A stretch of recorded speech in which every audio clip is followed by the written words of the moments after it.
notice that I have an emery board here. I don't often do my nails, but when I do, it's for my students. So I just wanted to point out what my point was here. My fingernails are pretty short, so that's not really the danger. The danger is the little sharp parts. So if you go over your fingers and see what's sharp, and then take an emery board, preferably a glitter one, and just take the top off. Basically, the idea is you're not doing this to look good, even though that looks pretty good. You're doing this so you don't cut the student. When you reach over with the wheel, if you have a little bit of sharp or a little bit of dig on your nail, it will cut them. And they'll think you're a raptor instead of an instructor, and that's not really what we're looking for. First things first, this is Vern. Vern, how you doing today? Fine, very well, thank you. So today, Vern and I are going to go over emergency driving maneuvers. What happens when we're in the car and a kid decides not to do what we asked them to do. First things first, we want to make sure we have this mirror right here. This is state mandated, and this is my view. You can see me here. What we want to do is we want to set this up so when we look in this, we can see straight back. This is our rear view mirror, and we also want to be able to see a little bit of what's going on right there. Okay, so that's the way to set that mirror. Our other mirrors, as an instructor, you see the parabolic mirror that's over on Vern's side of the car, and that should be our left side mirror. And then we have our parabolic on the right, our right side mirror. All these mirrors are extremely important for us to have a sight picture of what's going on around the vehicle, and as instructors, that's the plan. Okay, so the first thing we're going to do is do a right turn, and Vern is fully knowledgeable of the situation, and he is going to not turn, essentially. And I'm going to grab the wheel from over here and make the car go around that corner with just absolute grace. That's what I'm going for. We'll see. During this procedure, I am going to use my brake pedal. Obviously, I'm going to put this phone down because you want to be able to see, or I want to be able to turn the car and not play with the phone. So I will use the brake pedal when I use it. In fact, any time that I touch the steering wheel, I'll be using the brake. I'm either going to be pushing the brake all the way down or just scrubbing some speed, but I almost always use the brake pedal in conjunction when I am touching the steering wheel.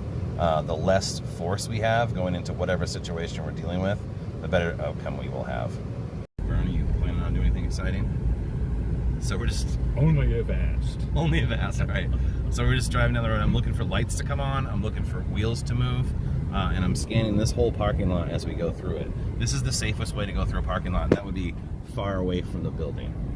So I'm going right around here. I don't think he's going to do anything exciting, but we'll see. Oh, it's getting a little excited over here. And I'll be with you in a...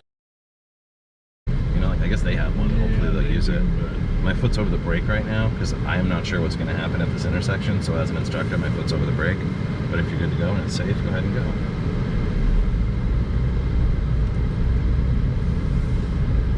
And coming up here, you're going to go to the left. So I'm scanning everywhere to make sure there's nothing coming out. Looks like they're putting some houses down there. And as we approach, we want to be on the right side of the road. I can't see the lines, so I'm telling you that because the lines aren't there, basically. Coming up here, you're putting your blinker on to the left. Coming to a full stop. As an instructor, I'm scanning both directions. I see a car about 400 feet away. If Vern is an experienced driver, he's going to go. If he's a new driver, he's not going to go. Or hopefully he's not going to go if he's a new driver. Alright, as we continue here, we see a car coming out. My foot is covering the brake because of that car is pulling out. So I might be talking to Vern and telling him what to do. But as an instructor, my foot is covering the brake in a situation like this. Coming up here, we're going to continue down this road at a certain speed, and we're going to go to the right. So go ahead and put your blinker on to the right. Vern knows he's supposed to slow down, but he might not be doing that. Right now we're going 19. This is too tight. I'm hitting my brake and I'm grabbing the wheel. And in that situation, I don't know that I really had to grab the wheel, but I definitely had to hit my brake, and both reduce our risk. Coming up here, you want to go ahead and do another right turn, and we'll see what happens depending on how fast you're going. So right there, Vern, good turn. You did a great job. You're straightening it out. We're slowing down for this speed bump. Great, excellent. So because Vern just made that mistake further up there, I'm gonna go ahead and go right around that building again. He is likely to be more excited. I'm on the brake, I'm touching the wheel, and right there I had to grab the wheel twice. And now, because this happens so frequently, go ahead and put your foot on the brake, please, Vern. I'm gonna pull off to the side of the road, put my four-ways on, and we're gonna have a discussion, okay? He wasn't successful once, then he was successful, then he started thinking about it again, and he was unsuccessful again in a short amount of time. It's time for a break. It's time to talk Vern off this ledge, right? He's very excited, and right now he's probably feeling like he's not gonna be able to do anything right. This is not a successful way to continue, right? So at this point, we pull over to the side of the road. And, hey, what were you thinking about when you went the first time? Were you concerned that you weren't going to succeed again? Like, what's going on in your head? Because in order for us to resolve whatever issue that is, we got to figure that out. All right. So coming up here, I'm scanning everywhere. Vern, if you're safe and safe to go, go ahead and go. You have control of the vehicle again.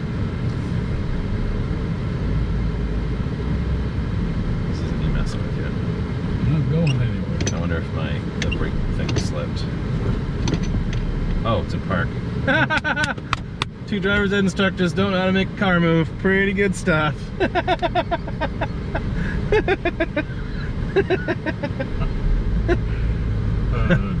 Alright, let's go ahead and go that way. Yeah.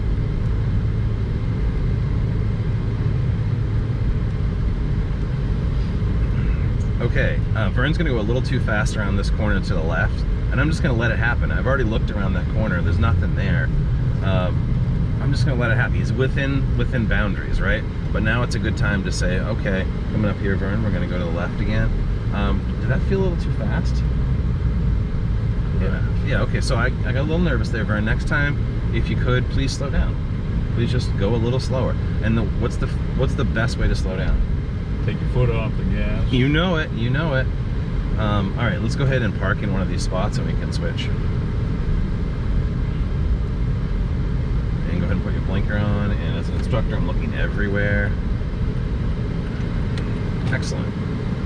Coming to a stop. Good stuff. All right, let's switch.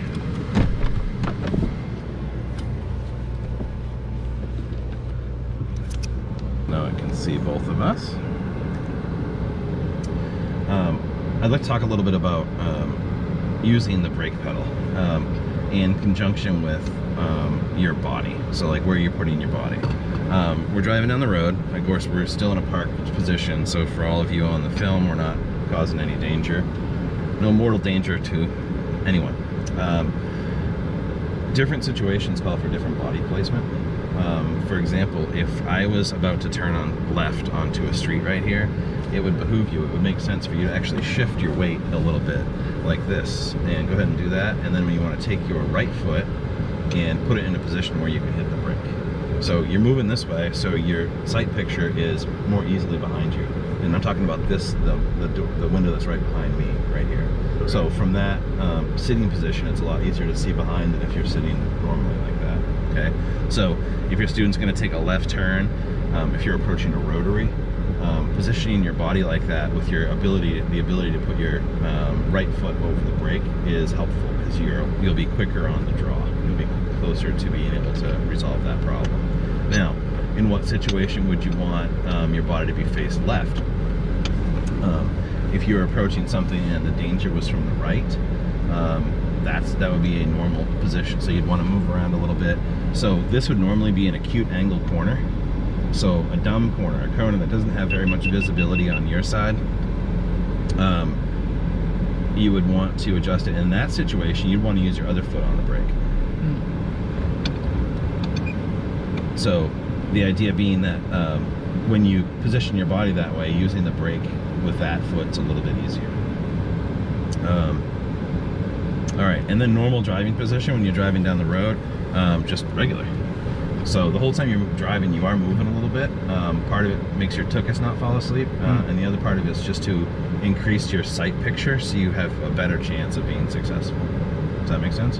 Very much. All right, let's roll. You good to go? Good to go. Okay.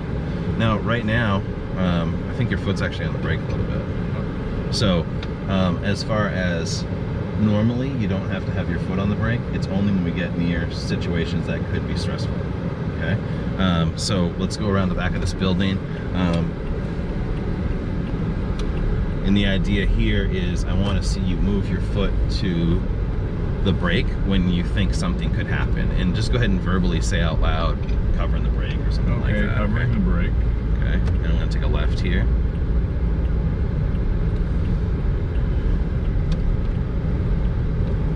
And then when you straighten out here, you don't necessarily have to have your foot over the brake, right? And then when you go back to this corner, it would make sense again. We're gonna go up through Lowe's and what have you. So coming into this corner, as we look straight ahead, we can't see anything to the right. So sight picture, and you don't have to grab the wheel or anything. Sight picture right now, if I'm going around this corner, I'm gonna probably be covering the brake right about here as an instructor, because this corner right here, visibility is nil, right? So I'm gonna come to a stop just to make sure that we're safe, my blinker on. And in this situation, I can't fully see. So you'll often have a student that comes to, it's just me on max, comes to a stop in a place they can't see anything. So if I can't see very much, because that's often how they say, I can't see all the way, what should I do, Vern?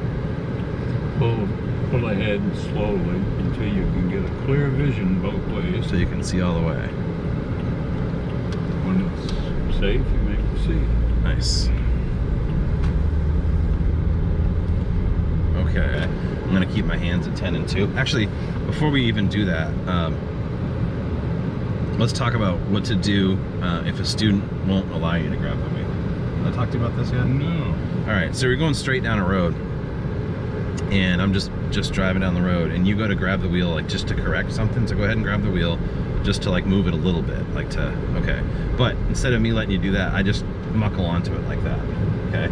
And I'm stronger than you, because I'm a 19-year-old boy that's angry at life. Doesn't matter. like there's always someone stronger than us, right? So what can you do to convince them that it's in their best interest to let you touch, like when you touch the wheel, it's in their best interest to let you drive?